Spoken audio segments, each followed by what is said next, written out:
Hi everyone, this is Jenny and it is about time that I bring back one of my favorite watch brands to this channel. Yeah, it's not Rolex this time, but today I want to show you one of the most beautiful yet simple dress watches by Lange Söhne, the 1815, so let's get started. Right, so in this video I want to talk about the 5 most important things to know about the 1815. I want to talk about the most frequently asked questions so that after watching this video you will know everything there is to know about this watch. So let's get right to the hard facts and measurements of this Lange Söhne 1815. As I said, this is a very simple dress watch with only very basic complications, so you have the time, obviously, and a small second sub-dial at 6 o'clock. So there's no fancy stuff such as a date or even a perpetual calendar. The case is made from 18 karat rose gold and the white looking dial is actually made from silver. Since this is a dress watch, it is delivered on a leather strap, very classic. More specifically here on an alligator strap in dark brown with a fitting rose gold buckle to, just close it down. It measures a 38.5 millimeter with a lug to lug of 45.3 and a height of about 8.8 millimeter. This makes this watch rather slim, which comes in really handy if you want to pair it with a nice dress shirt, because it just slides easily under the cuff. I mean, yeah, this is a dress watch, so that's exactly what it is supposed to do. When it comes to the itty bitty wrist committee, I want to add that though the measurements, they sound good on paper, you really have to watch out for the slightly elongated lugs that just curve down at the end, which makes this watch a bit longer, or I guess bigger, however you want to call it. But yeah, it is still rather easy to wear for smaller wrists, but I would say proportions wise it looks best starting from about 170 millimeter in terms of circumference and upwards. If you have smaller wrists, I would definitely recommend trying this on beforehand to see if you really like how it looks on you, or maybe not. Let's move on to its overall wearability. So basically things like how does it wear on a daily basis, is it waterproof, how shock resistant is a watch like that, and what about winding it, etc. So let me tell you one thing right away. The 1815 is a comfy watch. The heavier case, thanks to the gold, pairs very well with the lightweight alligator strap, so you don't feel like you're carrying a stone around your wrist, but you still get that nice sort of weighted feeling, of a precious metal watch. But does that make it good for everyday wear? Well, it's not made from glass, but you really can't expect this one to, take a hit like a Rolex or Omega would. You still have to be careful with it, I would say. It is only water resistant up to 3 bar, which is totally normal for dress watches like that. But that also means that you cannot just, randomly drown your watch in water when washing your hands or, your dishes or whatever. Not just because it has a leather strap, you also have to, manually wind it pretty much every day, which I know can be an inconvenience for some people. So, just keep that in mind too. Anyways, let's dive into the details of this watch, because I know that a lot of you want to know how it compares with other watchmakers, within this price segment, especially since Lange Söhne isn't part of the holy trinity of watchmaking, but many would want it to be, I know that. So how does it look like in comparison, with a Patek Philippe or Audemars Piguet, for example? And what about Lange Söhne versus Rolex even?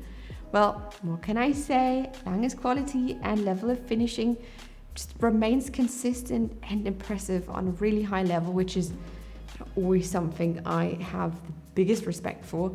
And their case bags are one of the most, just beautiful case bags within the watch world to me. The case showcases, polished, but also some brushed parts. The crown is nice and easy to grip, something I think is very important. And the dial is made from massive silver, which gives it this really incredible glow that matches the rose gold so beautifully. Blued hands are the icing on the cake, I think, because they contrast the dial so nicely, and I'm really happy that they did not make it just simple gold hands instead. The leather strap and its buckle are equally well made, and I cannot stress enough how genius yet simple the rounded end of the strap is to prevent it from getting that weird crease after wearing it for a while when you've got a leather strap. I love that. Though the case itself isn't made directly by Lange, by the way, but sourced from a company called Sächsische Uhrentechnologie GmbH. I would still say that it's up there with Patek or AP, though maybe not, in terms of just the case, as, to the point where they could share the first place when it comes to, the case alone. I already talked about it. Let's take a minute to appreciate the case back, or, more specifically, the movement, of course. The level of detail and finishing is definitely on par with Patek or Audemars Piguet, in my opinion. And though I might be biased as a German myself, I, pretty much most of the time prefer the look of a German watch movement to a Swiss one. There, I said it, but how accurate is it? So, what we have here is Lange's own L051.1 movement. You have to, like I said before, manually wind it so there is no rotor, with a power reserve of 55 hours and made from 188 single parts. But don't worry, it not only looks beautiful, it is also as accurate as the other watches within the luxury segment. So though it, often also depends on how you wear it, its accuracy is within about 3 to 6 seconds per day. So all is good. I know, my next point is always a bit tricky to discuss, but it's still an important thing to talk about, especially because other brands are really difficult in that department. So let's talk about its availability and, the overall pricing. So does one need some kind of buying history at an AD? How much is it even? And is it, only available at ADs, or is it even available at all? Right, so its regular retail price is at about $27,300 depending on your location, of course, and your tax situations. Since this is more of a basic Lange Söhne watch model, it should be available everywhere that also is, an authorized Lange Söhne dealer, so boutiques or bigger chains. Is that even the right word in that context? A chain, like Wempe, for example, which also means that you don't really need any purchase history, since you could technically directly order this from Wempe online if you wanted to. I mean, yeah, this still isn't a mass-produced watch, so maybe there might be a bit of a wait in terms of just simply restocking it, but it's not limited or unavailable. Right, so now that we have talked about and answered your most frequently asked questions regarding the Lange Söhne 1815, I quickly want to add my personal likes and dislikes about it, so you know where I'm coming from with this video. Okay, fangen wir mal an, was mir an der Uhr besonders gut gefällt. Ich hatte ja schon gesagt, dass ich die deutschen Uhrwerke einfach gern habe, aber besonders eben die von Lange Söhne. Allein schon deswegen will ich unbedingt einmal im Leben eine Lange Söhne Uhr besitzen. Muss mal drin sein. Aber bei der 1815 finde ich das Zifferblatt eben besonders schön. Und zwar gerade, weil es so simpel und schlicht gehalten ist. Für mich persönlich sind Dresswatches oft vollgestopft mit allen möglichen Komplikationen.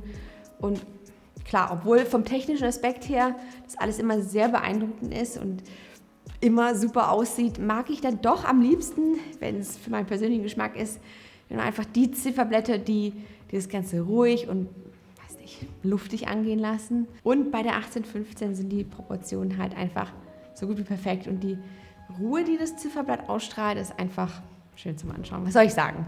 Ist einfach so. Sollte es dann auch irgendwann mal soweit sein, dann hätte ich auch echt Probleme, muss ich sagen, mich zwischen der 1815 oder der Saxonia zu entscheiden, weil beide für mich wirklich der Inbegriff einer perfekten Dresswatch sind. What I dislike though are definitely the elongated lugs. It seems to be a German thing, since I have the same issues with Nomos too, but if I had it my way, I would just file those lugs down to make it look way smaller. Lugs in their design can really make or break a watch, I think. And though I would say that they wouldn't keep me from buying this watch, I would still want to change it. I mean, it is something that always slightly annoys me whenever I'm wearing my Nomos. So if I had the same issues with a significantly more expensive watch, I know it would really bother me. So yeah, get rid of the lugs basically. Right, and that was it for today's video. Now you know everything you have to know about the Lange Söhne 1815, how it compares to other high-end luxury watches, and whether or not this might be something for you. If you have enjoyed this video, make sure to give it a thumbs up, and if you want to see more videos like this, I recommend you subscribe to my channel. And now if you want to continue watching cool reviews about German watches. I also recommend checking out my description box below. I will link some really interesting stuff for you. I also did lots and lots of other videos on German watches, so make sure to check them out. Thank you so much for watching, and then I will see you in my next video. Bye!